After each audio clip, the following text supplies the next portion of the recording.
Bismillahirrahmanirrahim. Assalamualaikum warahmatullahi wabarakatuh.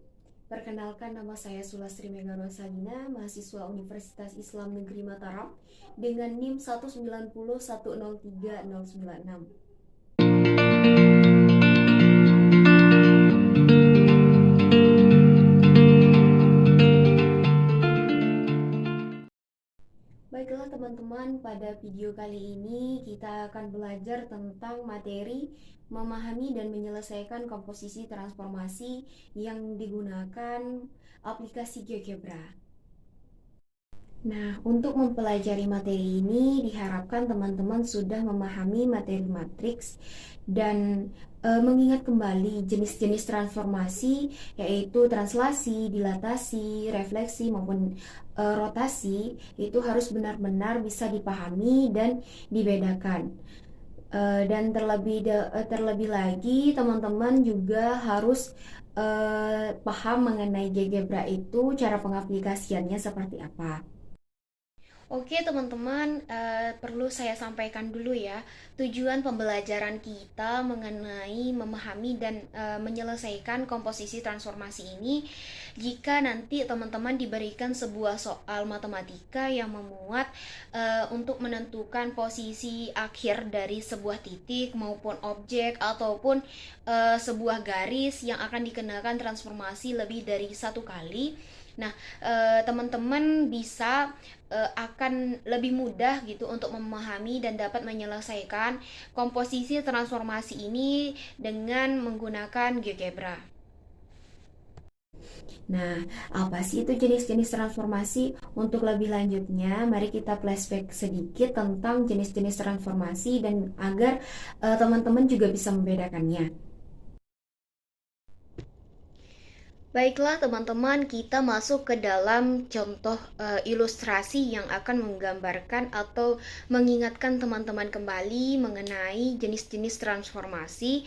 Tapi di sini saya menggunakan GeoGebra agar mempermudah teman-teman untuk menjadikan gambar itu menjadi gambaran nanti bagaimana sebuah gambar ini ternyata bisa diaplikasikan menggunakan transformasi.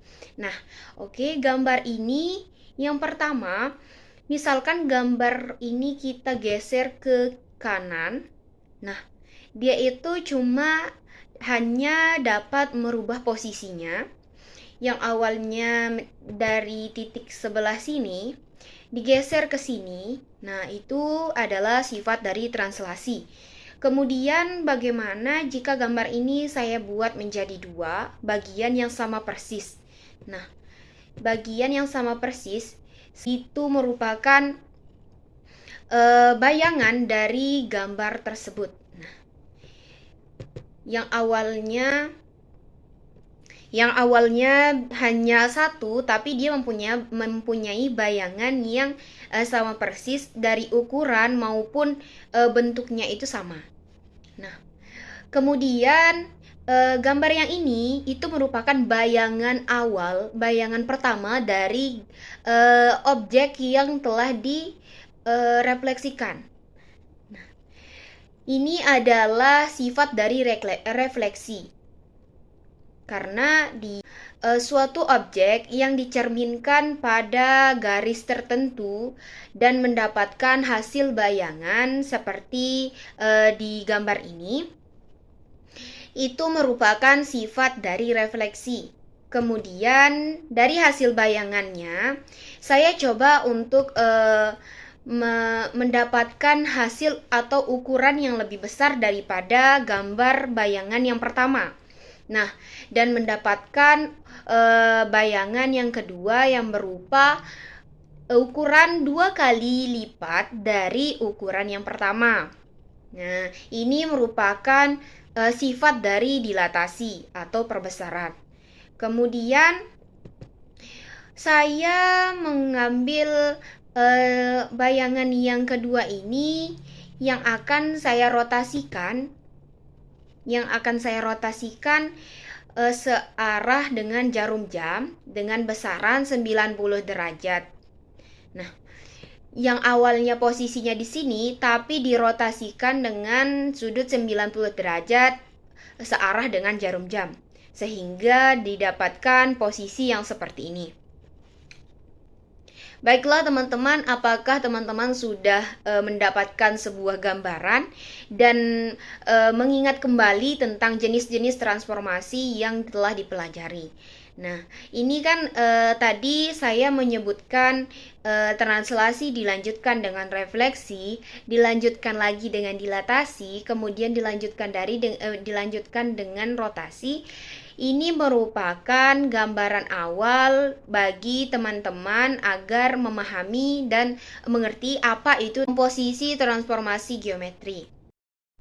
Baiklah teman-teman, dari ilustrasi yang telah saya paparkan tadi, apakah ada yang dapat teman-teman ambil dari pengamatan yang telah teman-teman amati tadi? Nah, jadi ternyata dari ilustrasi tersebut dapat menggambarkan kita ternyata sebuah objek yang dapat kita transformasikan lebih dari satu kali dengan jenis-jenis transformasi yang telah kita lakukan tadi, yang secara berturut-turut ternyata dari komposisi transformasi. Baiklah teman-teman, kali ini kita akan membahas sebuah soal di mana soal itu mengatakan carilah posisi akhir dari titik A sama dengan 3,2 yang direfleksikan terhadap titik B. Titik B itu min 3,1, kemudian dilanjutkan dengan ditranslasikan secara mendatar 4 satuan ke arah kanan. Nah, jadi langkah-langkah penyelesaian tugas matematikanya itu untuk bisa memahami dan menyelesaikan komposisi transformasi dengan menentukan posisi akhir dari titik yang telah mengalami beberapa kali pemetaan atau beberapa kali transformasi dengan menggunakan aplikasi GeoGebra. Itu nanti penyelesaiannya tuh sebagai berikut. Oke teman-teman, langkah pertama yaitu kita buka dulu GeoGebra-nya. Oke, tampilannya seperti ini teman-teman. Nah, sekarang langkah pertama kita buat dulu titik awal yang akan kita transformasikan. Nah, kita akan membuat titik baru yaitu yang berkoordinat 3,2. Nah, langsung klik saja di sini. Ini merupakan titik koordinat 3,2. Nah, langkah selanjutnya kita buat titik pusat refleksi, di mana titik pusat refleksinya itu adalah B sama dengan min 3,1. Berarti kita buat titik lagi di sini min 3,1. Min 3,1. Oke.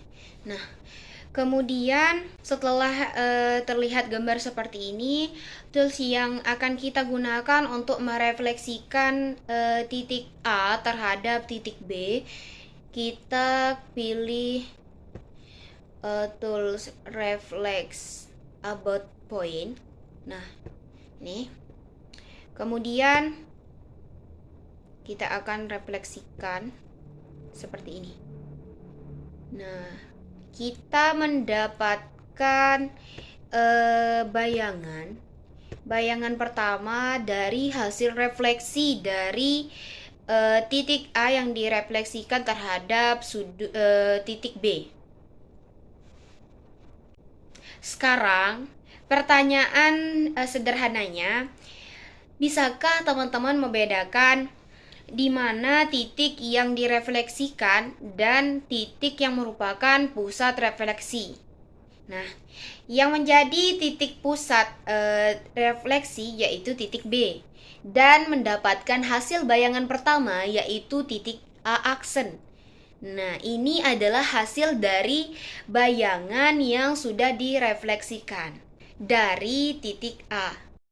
Baiklah teman-teman, dari titik-titik yang telah didapatkan dan ada muncul titik baru yaitu titik A aksen. Nah, dari perlakuan dari perlakuan untuk menentukan refleksi dari titik A dengan titik pusat B, apa yang dapat teman-teman simpulkan setelah yang telah teman-teman lakukan tadi dan mendapatkan hasil yaitu titik A aksen atau itu titik baru, merupakan bayangan dari titik A. Nah, kemudian kita membuat garis vektor yang menunjukkan itu adalah arah translasi. Nah, mengarah kursor ke ke kanan dengan panjang itu 4 satuan. Nah, setelah kita membuat vektor ke arah 4 satuan ke arah kanan, kemudian akan muncul lagi titik baru yaitu A double aksen. Nah, A double aksen ini dari mana dia muncul? Nah, pertanyaan itu sederhana, yaitu dari setelah kita mentranslasikan titik A aksen atau bayangan yang pertama ke vektor translasinya yaitu 4 satuan, sehingga itu muncul titik baru yang dilambangkan dengan A double aksen. A double aksen itu merupakan hasil pergeseran dari A aksen sebanyak 4 satuan ke arah kanan. Nah, gambarnya itu seperti ini. Nah, kemudian dapatkah teman-teman membuat kesimpulan berdasarkan hasil akhir dari hasil bayangan titik A yang telah kita lakukan transformasi lebih dari satu kali. Yang pertama dia direfleksikan, kemudian dilanjutkan dengan translasi. Nah, jawabannya di sini simple. Ini berdasarkan posisi akhir yang telah didapatkan pada langkah-langkah sebelumnya.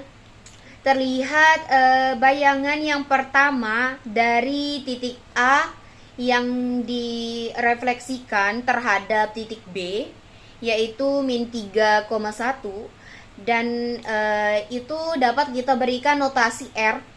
Nah, R itu sebagai lambang dari refleksi atau pencerminan, sehingga menghasilkan bayangan yang pertama dari hasil titik A yang dilambangkan dengan A aksen. Kemudian setelah itu bisa kita lanjutkan dengan translasi secara mendatar 4 satuan ke arah kanan, karena yang diminta oleh soal yaitu ke arah kanan kan.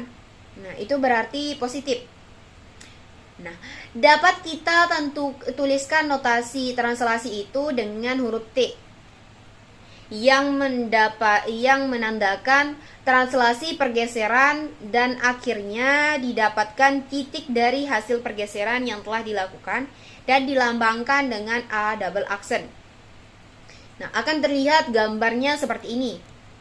Nah, dari gambar itu yang menunjukkan titik A dikenakan transformasi lebih dari satu kali atau bisa kita sebut dengan komposisi transformasi. Dinotasikan dari soal matematika di gambar ini bisa dinotasikan dengan T komposisi R.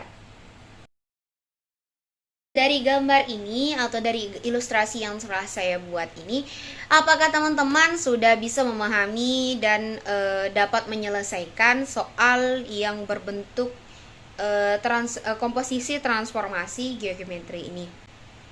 Tentunya insya Allah sudah paham ya.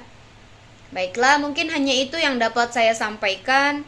Kurang lebihnya mohon maaf atas kesalahan pengucapan maupun penjelasan yang telah saya sampaikan. Semoga bermanfaat bagi kita semua. Sekian dari saya. Wallahul muwaffiq ila aqwamit thoriq. Wassalamualaikum warahmatullahi wabarakatuh. Bye bye.